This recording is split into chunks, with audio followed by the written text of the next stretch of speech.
Sou doutorando Lucas Teixeira Picanço, tá? No programa de pós-graduação em Ensino de Ciências e Matemática da Universidade Luterana do Brasil. Meu orientador é o professor Dr. Agostinho Serrano Andrade Neto. E hoje nós iremos dar continuidade à série de seminários que nós estamos fazendo aqui no canal, né? Com o livro How Learning is Happening, né? Uma tradução livre, Como Ocorre a Aprendizagem. E, como eu falei para vocês, eu vou trazer o capítulo 26. E esse capítulo, na verdade, ele é bem interessante, que faz uma autocrítica que a gente precisa fazer, né? Aí o título do capítulo é Did you hear the one about the Knack Learning Urban Lands, né? Justamente esse título do autor é para trazer essa situação de lendas urbanas na educação. Então, esses dois autores, o Kirchner e o Hendrick, eles trazem um apanhado de um artigo de 2013 falando sobre as lendas urbanas na educação, e trazem especificamente 3 lendas. E ele começa falando justamente dessa forma como as pessoas falam essas lendas urbanas, né? É sempre, você ouviu falar aquela história de tal coisa? E esse artigo de 2013 é também de um dos autores do livro, o Kirchner, com o Vern Merenborn, né, de 2013, que é The Learning Really Know Best, Urban Lands Education, né? Que é justamente, numa tradução seria os alunos sabem o que é melhor para eles mesmos, né, para a educação deles. Então, e essas lendas urbanas na educação.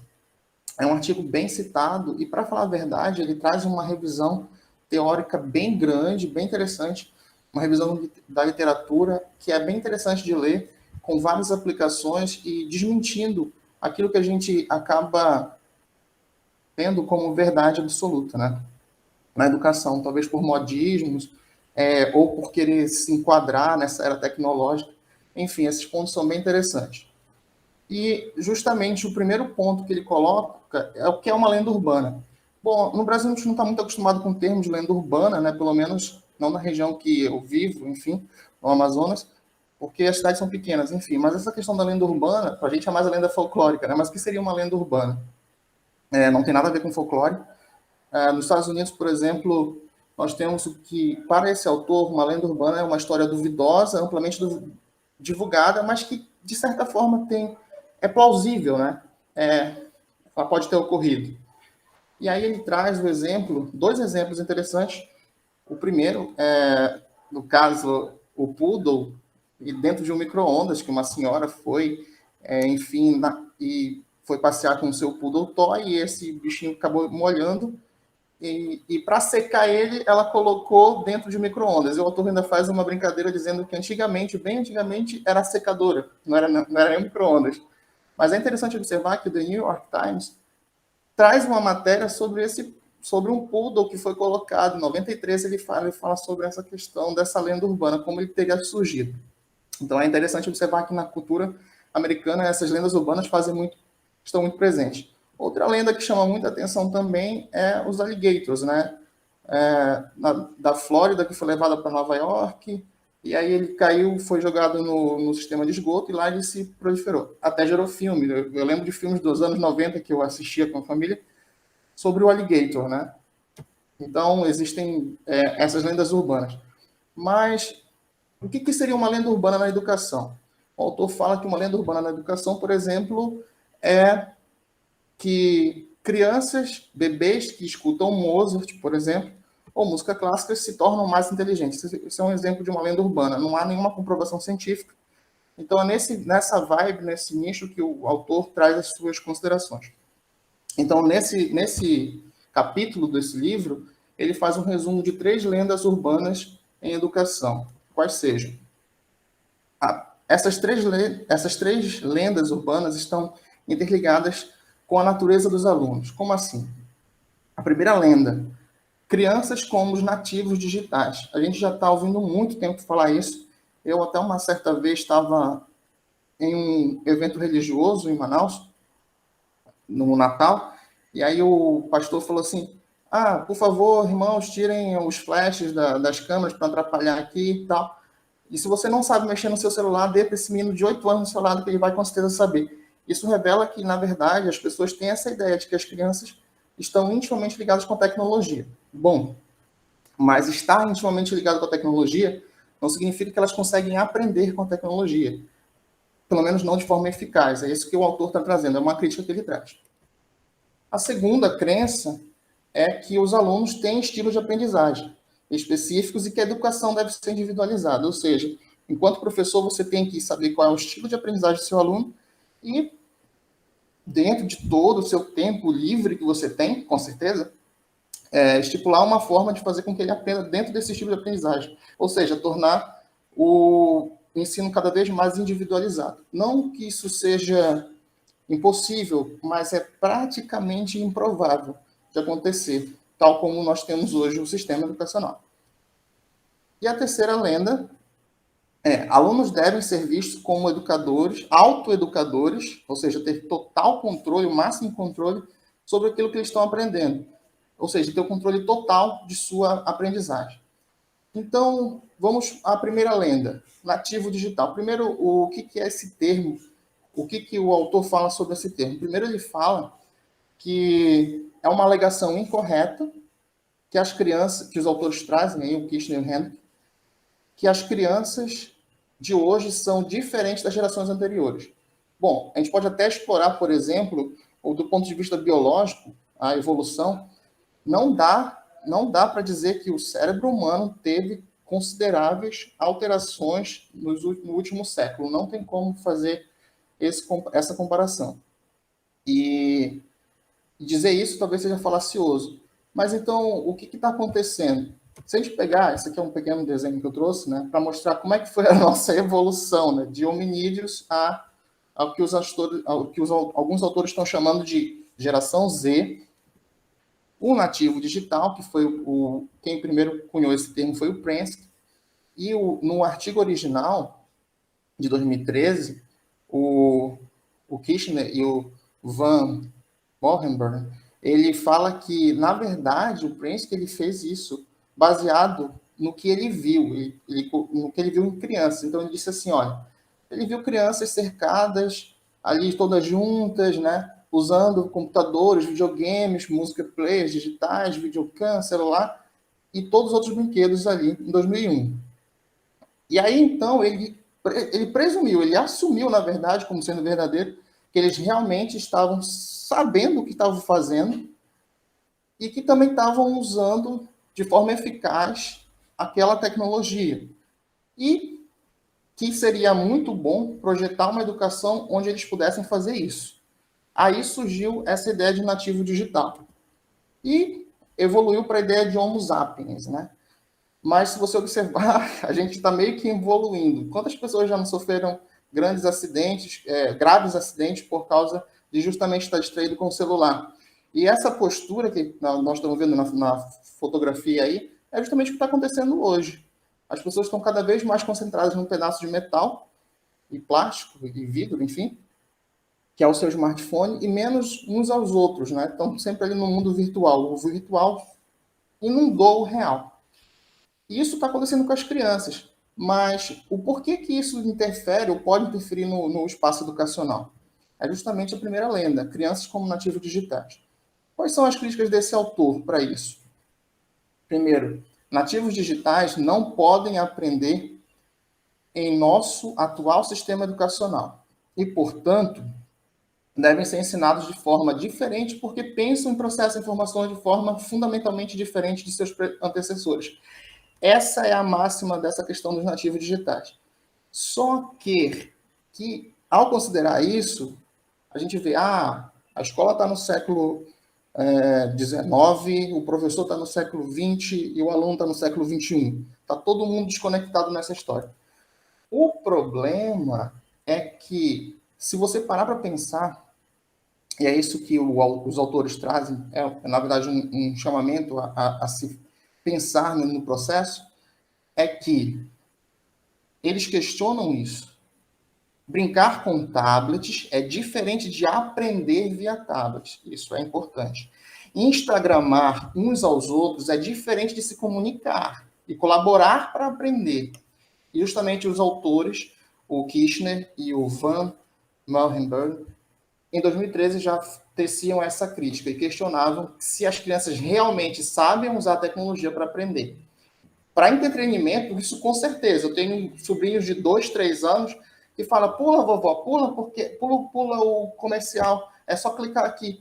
Eles estão ali pesquisando, eles fazem pesquisa de voz, eles fazem de um tudo no smartphone, mas para entretenimento, não necessariamente para educação.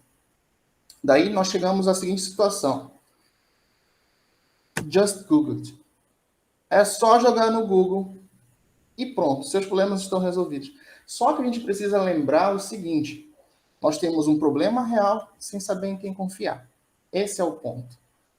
Hoje, o professor ficou relegado, ele perdeu, de certa forma, a sua autoridade, mas não só o professor, vários profissionais. Por exemplo, a primeira coisa que você faz quando você está com um problema de saúde é ir no Google colocar os seus sintomas. Aí o Mr. Google vai dizer o que você tem.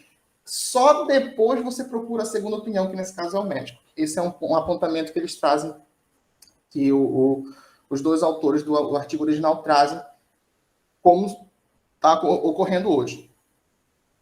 Porém, a gente lembra as novas gerações, né? Que eles precisam respeitar os mais velhos. Aí, quem se enquadra? Respeita os mais velhos, porque eles se formaram sem o Google. Eu já me formei com o Google, tá? Foi a partir de 2011, então já não conto. Aí o professor, não sei. Mas a questão é o seguinte, como professores, o que a gente precisa fazer? Outro ponto também que eles colocam é que mesmo professores novatos que têm expertise com tecnologia, necessariamente não sabem abordar essa tecnologia em sala de aula, ou seja, sabe mexer na ferramenta, mas não sabe como ou para que usá-la. E aí o que acontece? Os alunos estão perdidos, eles estão ali no mundo. Se você pede uma pesquisa, já aconteceu isso, o cara me entrega um trabalho não formatado, porque ele simplesmente copia e cola, não se dá o trabalho nem sequer de ler, isso é um outro ponto que eles colocam como sendo negativo. E aí, pronto, é assim que tem ocorrido. Mas, quanto professor, o que a gente precisa? Eles dão uma dica. Aqui uma tradução, tá? Então, eles dão uma dica de habilidades necessárias para resolver um problema de informação. No caso, de pesquisa na internet mesmo, né? Primeiro, definir o problema de pesquisa, ler a tarefa, concretizar o problema, trazer ele para a sua realidade, né? Deixar ele concreto. E ativar o conhecimento prévio que você tem ou não, né? Não sei, sobre aquele determinado tema, e esclarecer os requisitos dessa tarefa. Depois, vem as habilidades de internet. É preciso pesquisar, ter as informações de pesquisa, e para isso precisa habilidade de site de varredura, também como elaborar o conteúdo e julgar as informações que foram recolhidas, né, escaneadas ali nesse processo. E, claro, também tem que saber derivar os termos de pesquisa que você está fazendo ali, né? Então, na revisão de literatura, todos nós aqui passamos por isso. Com certeza eu procurei discapacidade auditiva em espanhol, no caso de deficientes auditivos e surdos, no caso da minha pesquisa. Enfim, esse processo. Mas isso, ninguém nasce sabendo, a gente precisa aprender. E a gente precisa, enquanto professor, ensinar isso para o aluno. E aí, esse processamento de informações, que é o ler o texto, elaborar o conteúdo e julgar as informações que foram processadas, e finalmente organizar isso e apresentar as informações, que é, finalmente, formular o problema.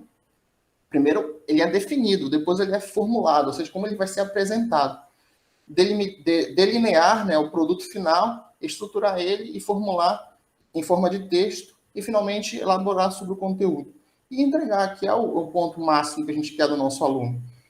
Então, esse processo é interessante e justamente esses autores citados pelo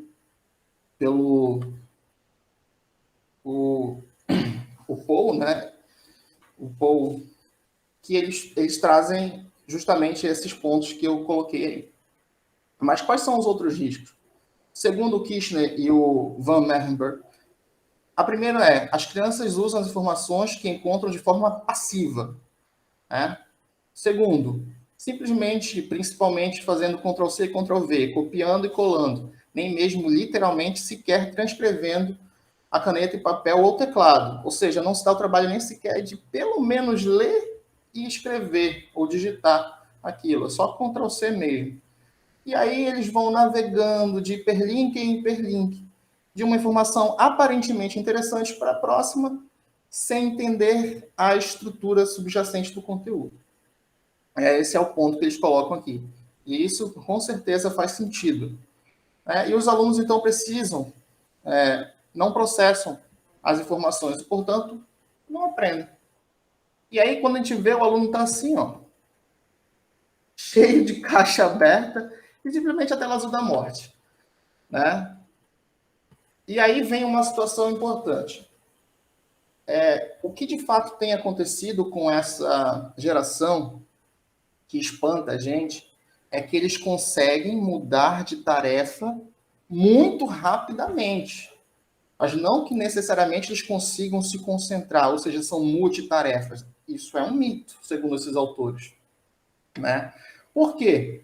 Porque, com tudo isso, eles acabam desenvolvendo um foco superficial através de distração repetida. Então, é muito comum você ver, pai, eu estou estudando. Como o cara está estudando? Ele está com o celular na mão, passando mensagem, a tarefa de matemática, que os autores colocam como sendo de álgebra, e do lado está ouvindo a música. Quer dizer, é inacreditável. Ele está ali fazendo 3 coisas ao mesmo tempo e não está fazendo nenhuma bem. Esse é o ponto que eles colocam. E se você parar para pensar, são poucas as coisas que você consegue fazer ao mesmo tempo. Ele dá um exemplo disso, né? Eles dão um exemplo disso. Quais são os exemplos que eles dão? Você consegue caminhar e conversar, mas às vezes tem que tomar cuidado. Por exemplo, ao caminhar com o celular ou dirigir com o celular, ele faz essa comparação. E pessoas dirigindo e falando ao celular são tão perigosas quanto pessoas embriagadas. Então a gente vê que a gente, na verdade, a gente tem problema sim de concentração. E no caso dos alunos, o que espanta na gente, o que deixa a gente abismado, é que eles conseguem mudar, alternar de uma tarefa para outra, mas não necessariamente fazer várias tarefas ao mesmo tempo. Mas isso causa um problema. Qual é o problema? Eles prestam atenção em um nível superficial e, por isso, o Solomon e o Among, em 98, chamaram isso de defeito borboleta, que é clicar nos links, muitas vezes esquecendo do que eles estão procurando. Esse é o famoso defeito borboleta. E aí vamos para a segunda lenda, que são os estilos de aprendizagem. O que são esses estilos de aprendizagem? É a ideia de que, para ensinar bem, como professor, você precisa determinar o estilo de aprendizagem do seu aluno, de cada aluno. Depois, ensinar de acordo com esse estilo. E aí, em 2019, eu fiquei conhecendo aqui, o VARC, né? Que é uma definição de estilos de aprendizagem, que é o visual, o auditivo, o cara que lê, o que é sinestésico, que é justamente, volta ao início lá do nome do artigo, né? E se você quiser, tiver interessado em saber qual é o seu estilo de aprendizagem, de acordo com o VARC, a Universidade do Estado de Nova York, eles têm, né, um índice, né, de estilos de aprendizagem, um questionário de estilo de aprendizagem. Está nesse link. E em 2019 eu fiz e deu o seguinte para mim. E eu não discordo, eu concordo com essa avaliação, pelo menos naquela época, de que eu sou visual. Realmente eu sou muito visual, mais do que verbal. Significa que eu me identifico mais com coisas... Quando a nota ela é exagerada, como é o caso do visual aqui, 11, significa que a pessoa é altamente tendenciosa, tende para aquele lado. Então você tem ativo, reflexivo. Eu estou moderadamente reflexivo, eu estou de detecção ou intuitivo, eu estou não tanto, né? 3.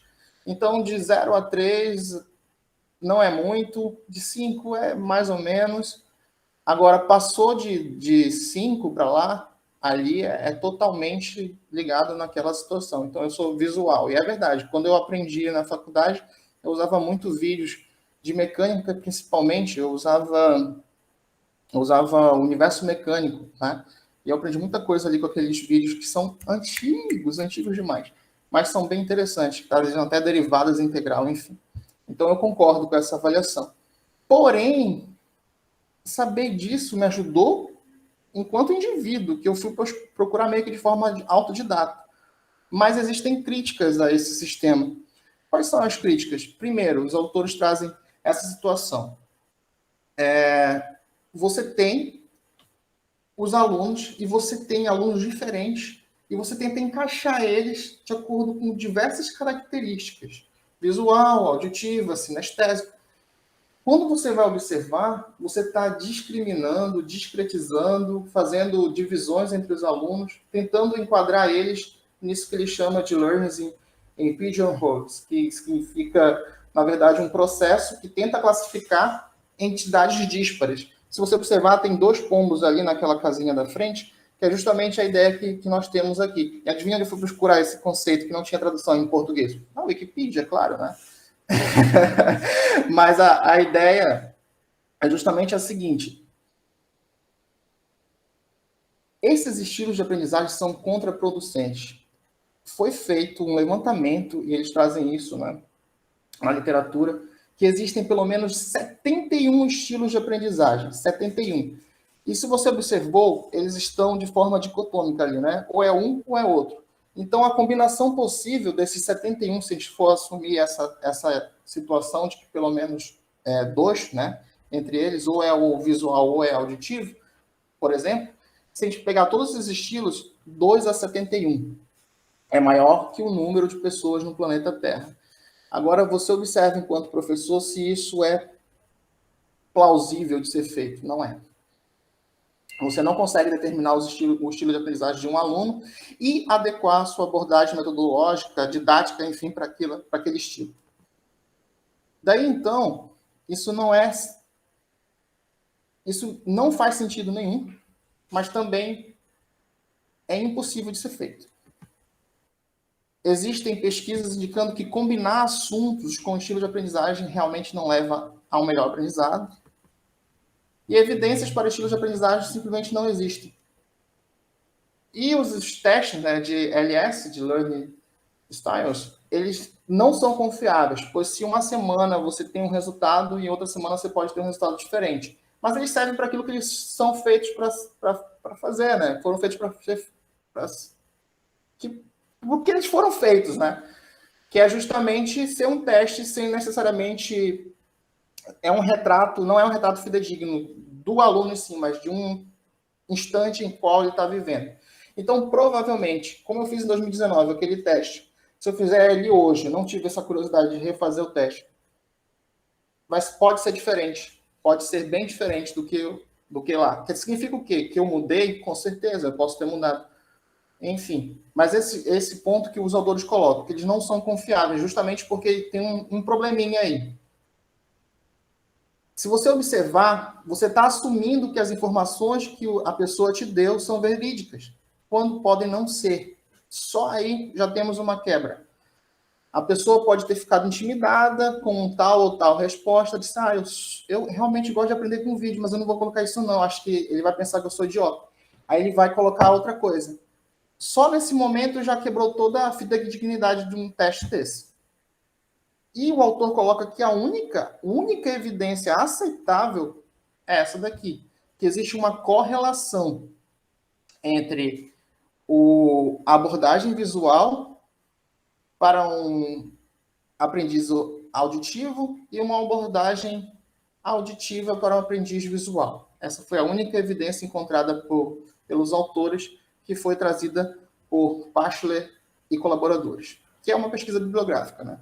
E a terceira e última lenda abordada nesse artigo, nesse capítulo de livro, é que os alunos têm que ter o máximo controle de sua trajetória de aprendizagem. É uma lenda. É impossível fazer isso. Impossível, eu acho que nem tanto, mas é altamente não recomendável. E o autor coloca o seguinte: se você dizer para uma criança e perguntar para ela qual é a sua comida favorita, ela vai responder, na maioria das vezes, que é doce, gordurosa, sem nenhum valor nutricional. E que se ela pudesse comer, ela comeria isso todo dia. bolacha com refrigerante, por exemplo. Mas, com certeza, ela não teria uma alimentação saudável. A mesma coisa você vai fazer com a aprendizagem dela? Então, os autores dizem que os alunos, na verdade, são pobres juízes do seu próprio aprendizado. Ou seja, eles não sabem julgar o que devem aprender, como devem aprender, porque eles simplesmente não têm juízo para fazer isso. Né? E quando os alunos têm a oportunidade de fazer, geralmente eles escolhem as coisas mais fáceis. Ou seja, caminho de menor esforço. Até é uma lei, né? É uma lei da natureza. Você escolhe o caminho de menor esforço. Você não quer trabalho para si. E também, por exemplo, eles escolhem atribuições que já sabem que podem fazer. E dessa forma, não se desafiam. Só que, enquanto professores, a gente precisa desafiar o aluno. Então, os nossos alunos precisam da nossa ajuda. Nós temos que apoiá-los, orientá-los a fazer essas escolhas e reduzir gradativamente esse apoio de orientação. Ou seja, dar autonomia para o aluno, mas de forma gradativa, né, para que eles possam, lá no futuro, fazer sozinhos. E esses professores, portanto, precisam gastar um tempo, não precisam gastar tempo, desculpa, para analisar esse estilo de aprendizagem. Pelo contrário, no artigo original, os autores trazem o seguinte: olha, a gente não deve focar no que diferencia os alunos, mas o que eles têm em comum, porque esse processo não necessariamente exclui o outro. Quando eu vejo o que eles têm em comum, que eles podem aprender de forma comum, é melhor do que você tentar individualizar. Parece contraditório, parece muito complexo isso, porque a gente vê diversas coisas emergindo, né? Como, por exemplo, sala de aula invertida, enfim, vários outros processos que você diz assim, não, você vai, depois você vai, ou tutoria, enfim, muitos processos, mas que, na verdade, podem não ser producentes, né? São contraproducentes, pelo contrário. E aí ele traz de novo a ideia que o Luiz já apresentou aqui do scaffolding, né? Que é justamente fazer andaimes para que você possa apoiar e ajudar o seu aluno gradativamente a subir de nível. Então, quais são as conclusões desse trabalho? E quais aplicações práticas para a nossa área educacional? Primeiro, não devemos ignorar a tecnologia que nos cerca, e no nosso grupo a gente tem feito muito isso, a gente tem usado muito tecnologia, mas tem usado de forma realmente alinhada com uma teoria. Não é só, vou usar a tecnologia porque é legal. Não, não é isso que é o ponto que a gente coloca, né? E é preciso lidar de forma ativa e responsável com a tecnologia. E nada de dizer que nossos alunos são bichos diferentes do que nossos pais foram, do que nós somos. Enfim, eles não são seres humanos que estão vivendo em uma era diferente, mas que não são diferentes necessariamente biologicamente falando de nós. E é bom olhar criticamente e, obviamente, saber quando é que eu posso usar o tablet, o smartphone ou o laptop e quando isso vai ser eficaz e quando não é. Esse é o processo, né? E não tem caminho fácil. E, finalmente, a aprendizagem independente, autodeterminada e dirigida não é algo que os alunos podem fazer espontaneamente. Não espere que isso vai acontecer, que não vai. Né? E eles precisam de apoio, orientação para fazer suas escolhas, e você, enquanto professor, é a pessoa perfeita para fazer isso. E realmente é difícil. Dar a Deus é uma ideia tão interessante. Poxa, agora eu vou determinar o estilo de aprendizagem do meu aluno. Eu vou ter só nota 10, só nota... porque o cara vai aprender do jeito que ele merece, do jeito que ele precisa. É um sonho, mas é impraticável. E, segundo os autores, isso ainda está vigorando porque existe uma indústria por trás disso, enorme, que lucra muito dinheiro com isso. E as recomendações dos autores pare de propagar esses mitos. Né? Você não tem base científica, e ele coloca também, inclusive, que pode ser ruim para o aluno, por exemplo, pode causar a frustração, naquele processo que a gente chama de equilíbrio e desequilíbrio, por exemplo, e isso é evidente que pode ocorrer. Se você joga para o aluno uma tarefa muito difícil, ele diz, você vai aprender agora com tecnologia, e não dá orientação para ele e vai se frustrar.